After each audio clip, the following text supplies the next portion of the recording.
Today we are going to discuss a topic of partial differential equation, that is temperature distribution in a bar with radiating end. So first let us understand the title of this topic, that is temperature distribution in a bar with radiating end. तो इस case में क्या है, हमारे पास एक बार है जिसको कि हमने एक्स एक्सिस के अलोंग प्लेस कर रखा है और उसकी जो बाउंड्री कंडीशन है वो हमने अज्यूम की है कि इसका जो लेफ़्ट एंड है, एक तो वो पहले ओरिजिन पे रखा हुआ है और इस बार की जो लेंथ है वो एल है और इसका एक एंड जो है वो हीट को रेडिएट कर रहा है अपनी सराउंडिंग में, जो कि हमने माना हुआ है एंड इसका राइट एंड, और लेफ़्ट एंड जो है उसके ज़ीरो टेम्परेचर पे रखा हुआ है और लेफ़्ट एंड जो राइट एंड जो है उसका हीट रेडिएट कर रहा है सराउंडिंग में। अब u उसके लिए हमने एक पैरामीटर माना है, that is u of x T. अब u ऑफ एक्स टी क्या है, u ऑफ एक्स टी जो है इस बार में किसी भी टाइम में टेम्परेचर डिस्ट्रीब्यूशन को शो कर रहा है और जब x की वैल्यू ज़ीरो है मतलब उसकी बाउंड्री कंडीशन है, जब x की वैल्यू ज़ीरो है तब वहाँ पर ये टेम्परेचर जो है वो ज़ीरो है, और जब x की वैल्यू l मतलब उसकी लेंथ है और t कोई भी टाइम है तब इसकी जो टेम्परेचर है वो u ऑफ एल टी है, जो कि हमने नॉन ज़ीरो अज्यूम किया है। अब जैसे ये आर्टिकल का नाम है कि ये रेडिएट कर रहा है एनर्जी इन इट्स सराउंडिंग, तो हमने मान लिया है कि ये जो राइट एंड है ये अपने सराउंडिंग में हीट को रेडिएट कर रहा है with the rate that is equal to the temperature in its end. मतलब कि जो इस एंड पे इसका टेम्परेचर है ना, उसी रेट से ये अपने सराउंडिंग में हीट को रेडिएट कर रहा है।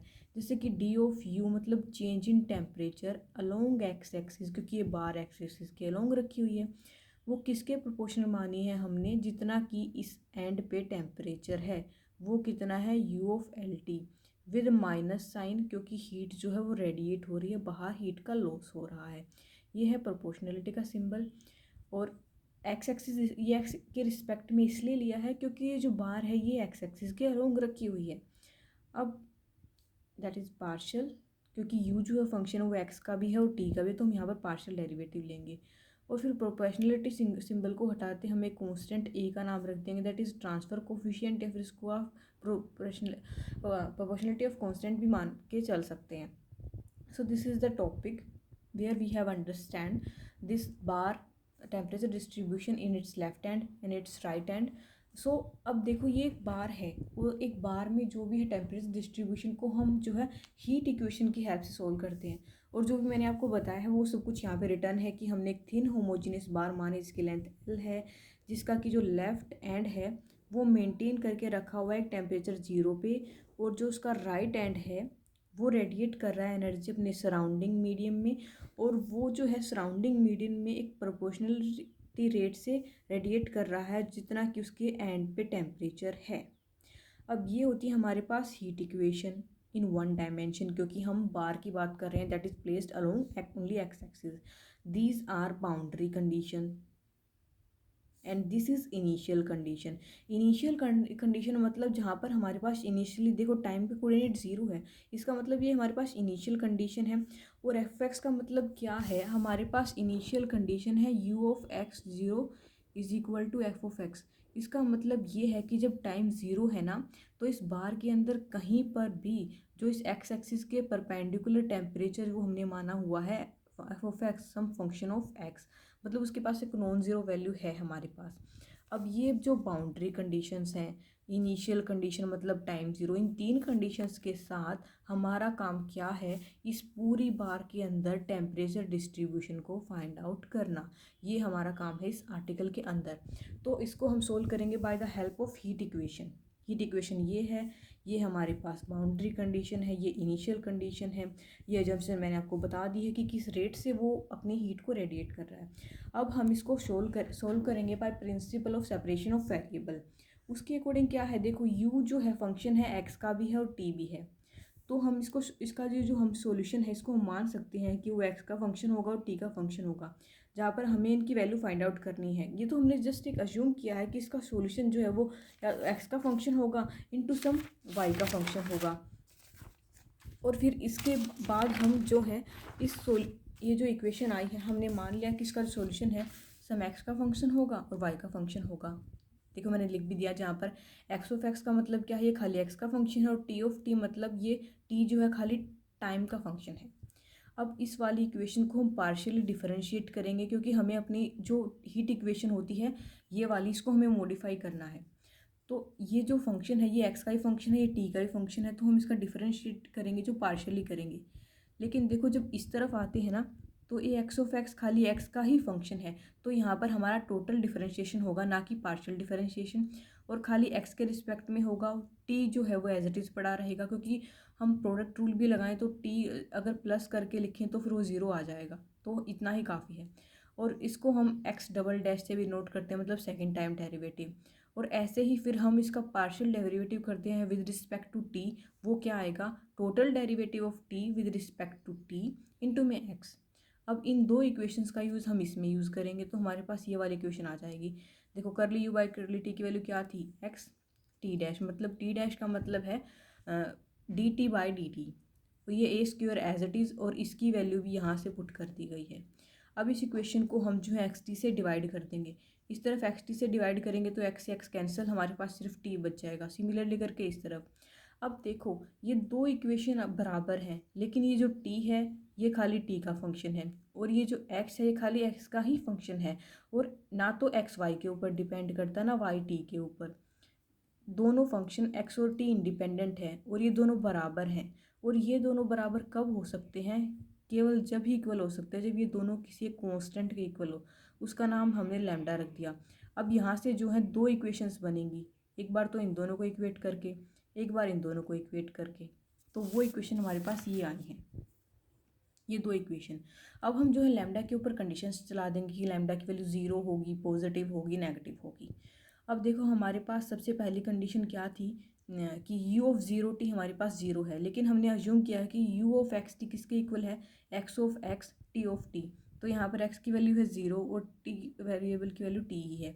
अब ये वाली टर्म जो है ज़ीरो के इक्वल है, इसका मतलब हो गया x की वैल्यू, ये दो टर्म्स का प्रोडक्ट ज़ीरो है, इसका मतलब किसी एक को तो ज़ीरो होना पड़ेगा।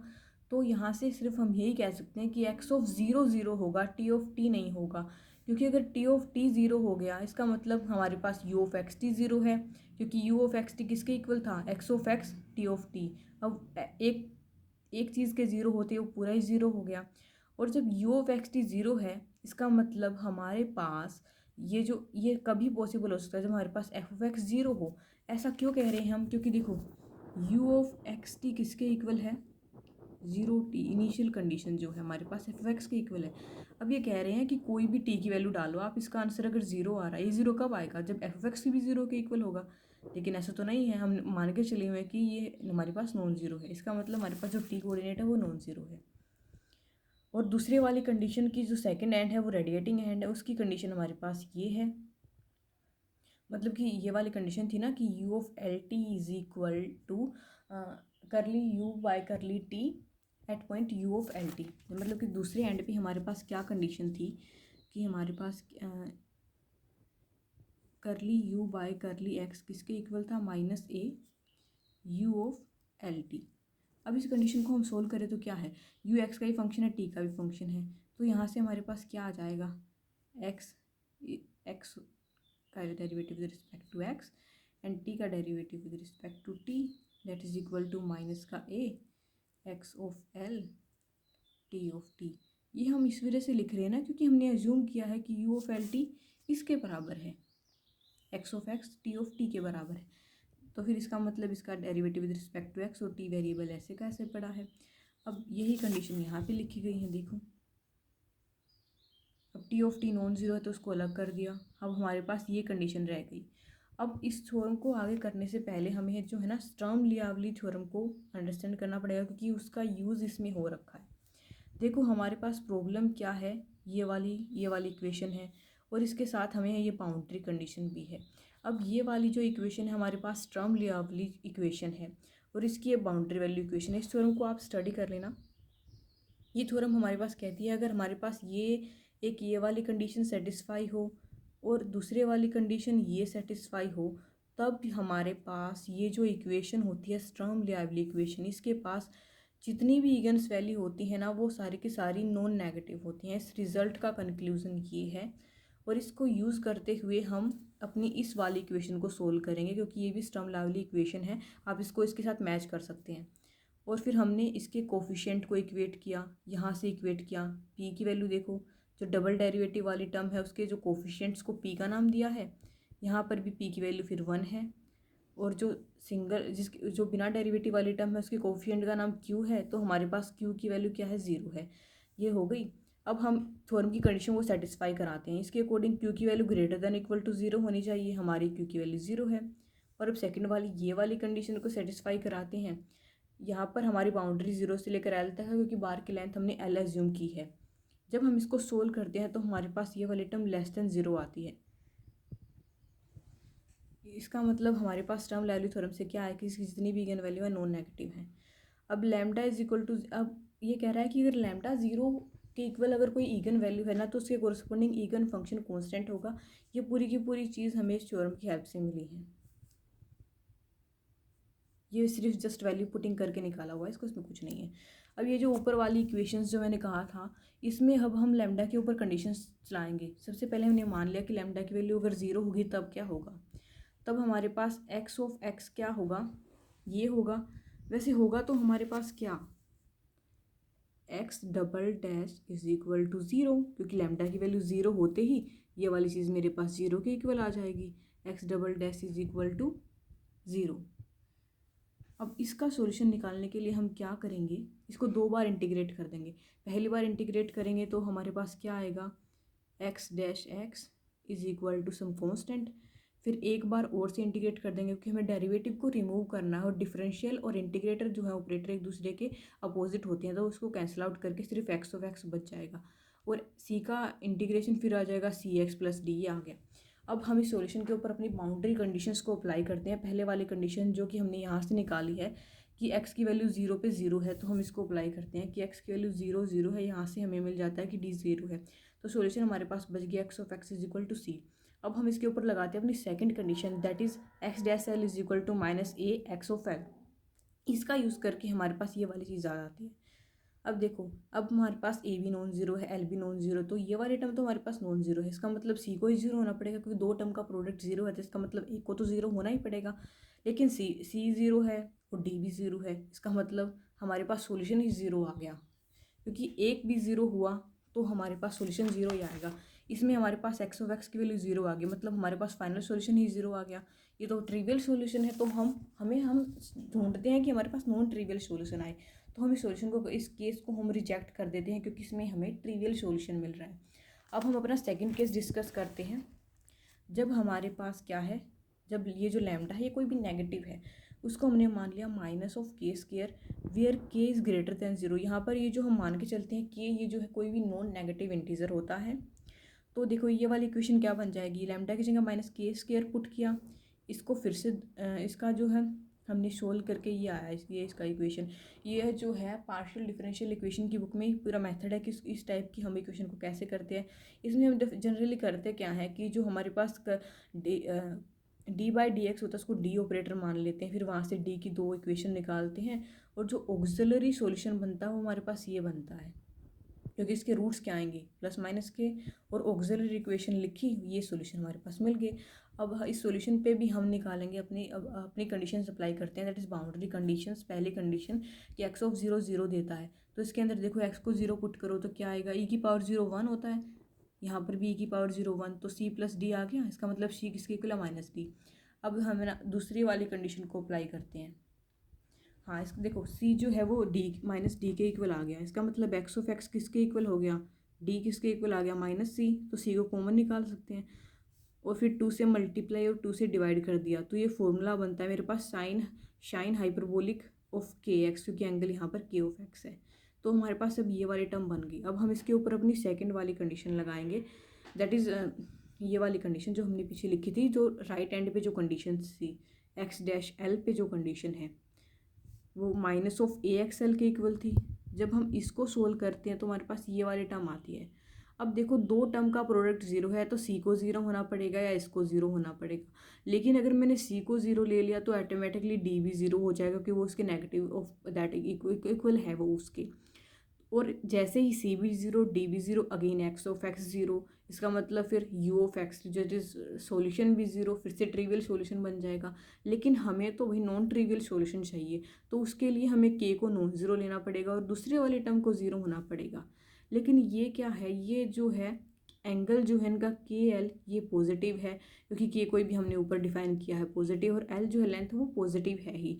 और ये जो है ये जो है सम है दो पॉजिटिव टर्म्स का, दैट इज इक्वल। ये पॉसिबल हो ही नहीं सकता, आप किसी भी दो पॉजिटिव टर्म को ऐड करो, क्या कभी ज़ीरो रिजल्ट आता है? नहीं आता ना। तो इसका मतलब ये वाली चीज़ तो ज़ीरो हो नहीं सकती।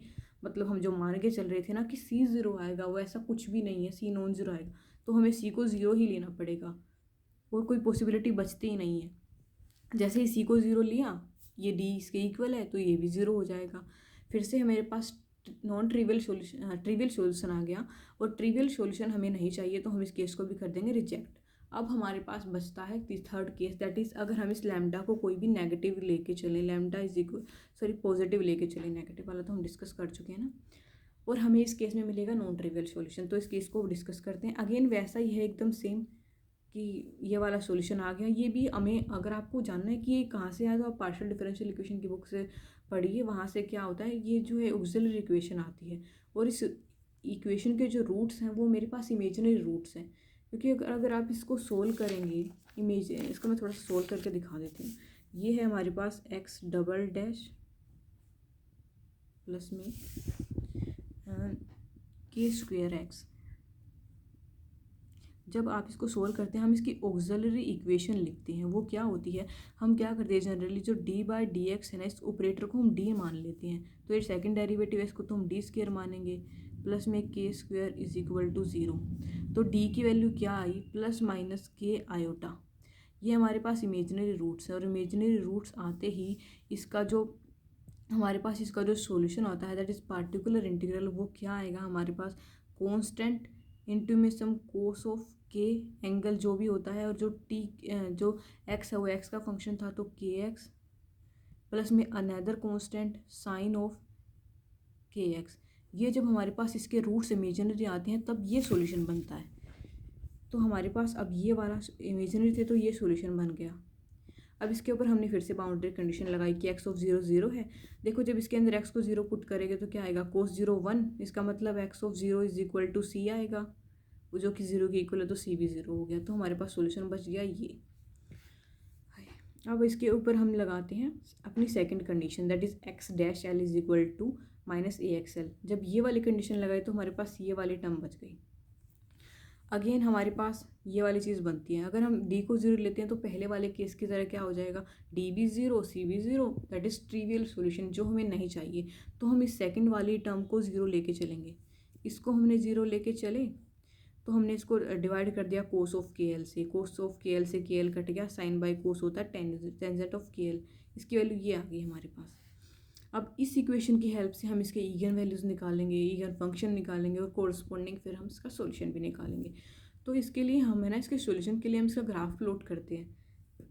अब देखो ये है f of z is equal to tangent z. ये जो ब्लैक पेन से बना हुआ है ना, ये ग्राफ होता है मेरा टेंजेंट जेड का। ये जितनी भी कर्व्स होती हैं ना, एसिम्प्टोटिक कर्व्स होती हैं, मतलब इसके पैरेलल चलती हैं इसके साथ साथ। ये पाई बाई टू पे, 3 पाई बाई टू पे, ये pi by 5 pi by two पे, और दूसरी वाली ये वाली जो टर्म है माइनस के, फिर हमने इसके अंदर थोड़ी सी मॉडिफिकेशन की है कि के एल को हमने जेड माना है, तो टेंजेंट जेड की वैल्यू ये मान ली। अब इसका ग्राफ देखो, टेंजेंट जेड को तो मैंने बता दिया ऐसे है, और जेड बाई ए एल का ग्राफ कैसे प्लॉट होगा। देखो ये कोई भी एक स्ट्रेट लाइन की इक्वेशन ही है with negative slope, that is y is equal to minus x. तो उसका जो नेगेटिव स्लोप के साथ जो भी लाइन होती है वो ऐसे ही जाएगी। सिंपल ये एक इक्वेशन होती है लाइन की, क्योंकि ए एल तो कॉन्स्टेंट है, तो हम इसको एक सिंपली लाइन कंसिडर कर सकते हैं विद नेगेटिव स्लोप। और इसकी ईगन वैल्यू हमें कहाँ से मिलेंगी, जो जो इन दो कर्व्स का इंटरसेक्शन है वो हमें ईगन वैल्यूज़ दे देगा। जैसे कि हमने इन दो के इंटरसेक्शन का नाम हमने मान लिया Z1 Z2 Z3 and so on to, ये कर्व ना चलती ही रहेगी। तो इससे हमें क्या मिलता है कि इसके पास ना इन्फाइनाइटली मैनी ईगन वैल्यूज़ हैं। और ऊपर जो हमने स्टर्म लियावली थ्योरम की थी, उससे हम कह सकते हैं कि जितने भी ये जो हमारे पास सॉल्यूशन है, सारे के सारे हमें नॉन ट्रिवियल ईगन फंक्शंस देंगे। अब देखो z इज इक्वल टू के एल था, तो यहाँ से के की वैल्यू निकाल ली हमने, क्योंकि हमने लैम्डा को क्या माना हुआ था, के स्क्वेयर के इक्वल। तो हमारे पास आ गई इगन वैल्यू, जस्ट वैल्यू ही तो पुट किया, के की वैल्यू यहाँ से निकाल ली z बाई एल, और lambda n is equal to k square, क्योंकि n के ऊपर तो इसकी डिपेंडेंसी होगी। ये हमारे पास ईगन वैल्यूज़ आ गई इस प्रॉब्लम के लिए। अब इस ईगन वैल्यूज़ के कोरस्पॉन्डिंग हमें ईगन फंक्शन भी चाहिए होगा। अब जो मैंने आपको पीछे बताया वो सब कुछ इधर रिटर्न है, देखो कि हमारे पास जो f of z is equal to tangent z वो ब्लैक में है उस ग्राफ में, और जी ऑफ जेड जो है वो हमने माइनस ब्लू लाइन से, देखो ये ग्राफ जो ये ब्लू लाइन से हमने प्लॉट किया है। और फिर आगे इसमें यही लिखा हुआ है कि जहाँ पे जो पॉइंट्स के ग्राफ जो इंटरसेक्ट करते हैं वो हमारे पास हमें ईगन वैल्यूज़ दे देंगे। फिर ये जो है ईगन वैल्यूज़ को डायरेक्ट आप फॉर्मूला से भी निकाल सकते हैं, बाकी ये जनरल टर्म है, ये वाला पार्ट आप करना चाहे तो कर सकते हैं।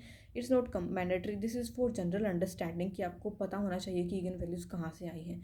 यहाँ से मतलब एक इतना एसेंस निकाला जा रहा है कि ये हमारे पास जेड की वैल्यू है, ये इन दो टर्म के बीच में रहेंगी। ये आप ग्राफ से देख सकते हैं। जब n की वैल्यू 1 पुट करेंगे तो z1 की वैल्यू कहाँ किस किस के बीच में लाई करेगी, π/2 से और पाई के बीच में। देखिए z1 की वैल्यू π/2 से तो बड़ी है पर पाई से छोटी है। ऐसे ही फिर z2 की वैल्यू के लिए सिमिलरली हम करते हुए देखते जा सकते हैं।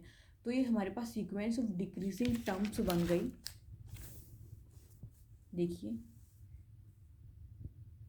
ये इस वाली इक्वेशन हमने ग्राफ से अंडरस्टैंड कर ली। इसका मतलब फिर हमने ईगन वैल्यूज़ निकाली, हम पहले भी निकाल चुके हैं। अब इतना पार्ट करना चाहे तो कर सकते हैं, वरना आप डायरेक्ट पिछले पेज से जो मैंने बताई थी ईगन वैल्यूज़ वहाँ से भी आप डायरेक्ट उसके बाद सीधा आप इतना कर सकते हैं यहाँ से। फिर जो हमारे पास एक्स ऑफ एन की वैल्यू थी ये बच गई थी पीछे, क्योंकि दूसरा कॉन्स्टेंट तो जीरो ही था। अब इसके अंदर ये ईगन वैल्यू की हम निकाल चुके हैं, वैल्यू इसको यहाँ पर पुट कर दिया। और जो दूसरे वाली इक्वेशन थी टी वाली, ये वाली, इसके अंदर भी हम लैम्डा की वैल्यू के स्क्वायर पुट करेंगे, और के की वैल्यू तो हम ये निकाल चुके हैं। ये इसके अंदर पुट करके इसके भी सॉल्यूशन उसी मेथड से निकाले हैं जो ऑक्सिलरी इक्वेशन वाला मैंने बताया था। ओके फिर जो सॉल्यूशन होता है हमारे पास दोनों का प्रोडक्ट होता है, इस वाले का और इस वाले का, क्योंकि हमने मान के चले हुए हैं कि फाइनल सॉल्यूशन दोनों का प्रोडक्ट है। अब फिर इसके बाद फिर हम लगाते हैं principle of superposition. Principle of superposition क्या कहता है कि जो हमारे पास जनरल सॉल्यूशन है वो जितने भी सॉल्यूशन आए हैं उन सब का समीशन होता है। तो हमारे पास तो यही सॉल्यूशन आया है, इसका समीशन ले लेंगे तो सुपरपोजिशन से हमारे पास एक जनरल सॉल्यूशन आ गया। अब जनरल सॉल्यूशन पे हम लगाएंगे अपनी initial condition, that is u of x zero is equal to f of x। तो इसके अंदर हम टाइम को जीरो पुट कर देंगे, तो e ऑफ जीरो तो 1 होता है, तो हमारे पास ये वाली टर्म बच गई। अब पार्शियल डिफरेंशियल इक्वेशन के हमने बहुत सारे आर्टिकल किए हैं, लाइक स्ट्रिंग का किया है, बहुत सारे किए हैं। तो उस वाले केस में हम जो कांस्टेंट cn है उसको हम निकाल लेते थे फोरियर सीरीज़ की हेल्प से, लेकिन हम यहाँ पर फोरियर सीरीज़ अप्लाई नहीं कर सकते, क्योंकि यहाँ पर जो ये जो एंगल है ये देखो, एक तो एक्स का, एक तो ये एक्स पे एक्स भी है और जेड एन भी है, और जेड एन के बारे में हमें कुछ नहीं पता। ये दो वेरिएबल्स का प्रोडक्ट है, तो हम सिंपली इसके अंदर फोरियर एक्सपेंशन नहीं लगा सकते, क्योंकि हम उसमें देखो कोफिशिएंट के वाले हम कैसे फाइंड आउट करते थे कि हम लेफ्ट वाला जो टर्म है उसको हम sine of that same angle से मल्टीप्लाई करके और उसको इंटीग्रेट करके निकाल सकते थे। लेकिन अब एंगल में जेड एन पे भी डिपेंडेंसी आ गई है, तो इस केस में हम क्या लेंगे, देखो इस केस में हम क्या करेंगे, at this point we must rely on the, अब हम फिर से स्टर्म लाइवली थ्योरम लगाएंगे, जो हमारे पास क्या कहते हैं कि again functions of the Sturm lively problem. जो स्टर्म लाइवली प्रॉब्लम थी उसके जो ईगन फंक्शंस है वे ऑर्थोगोनल होते हैं, जो भी इंटरवल है हमारे पास तो 0 to L है, विद वेट फंक्शन 1। यहाँ पर वेट फंक्शन 1 है। ये हमारे पास जो पिछले सेमेस्टर में ओडी बुक थी उसके अंदर हमने पूरा का पूरा टॉपिक ही किया हुआ है कि ऑर्थोगोनैलिटी वाला टॉपिक, तो अब वहाँ से इसको एक बार गो थ्रू हो जाना स्टर्म लाइवली थ्योरम से। वेट फंक्शन यहाँ पे 1 है, इनटू में 1 लेते हैं वेट फंक्शन के रिस्पेक्ट में। ऑर्थोगोनैलिटी का मतलब क्या होता है कि अगर मैं इसका इंटीग्रेशन लूँ 0 से लेकर जो भी इंटरवल है L, हमारे पास 0 to L है, with respect to weight function 1 माना है ऑफ दैट फंक्शन। हमने क्या function sine of z m, ये वाला फंक्शन था ना, तो इस वाले फंक्शन पे हमने अपने ऑर्थोगोनैलिटी की थ्योरम लगा दी, 0 होता है। अब हम इस सॉल्यूशन का, इससे हम कांस्टेंट की वैल्यू इजीली निकाल सकते हैं, क्योंकि हम क्या करेंगे, इस वाली टर्म को sine of z n x l से मल्टीप्लाई करेंगे, इस तरफ भी करेंगे और इंटीग्रेट कर देंगे। अब कोई दिक्कत आएगी नहीं, क्योंकि हमें जब वो वाला केस होगा कि एन एम के इक्वल नहीं है, हमें नहीं पता था कि आंसर क्या आएगा, उस केस में हमारी हेल्प किस टर्म लियाबिलिटी थ्योरम ने उसको जीरो ही बना दिया। तो हमारे पास तो एक ही टर्म बच गई, जब हम इसको साइन जेड एन एल दूसरी तरफ स्केयर बन जाएगा, सी एन की वैल्यू निकाली, जनरल सॉल्यूशन में पुट की और हमारे पास सॉल्यूशन आ गया।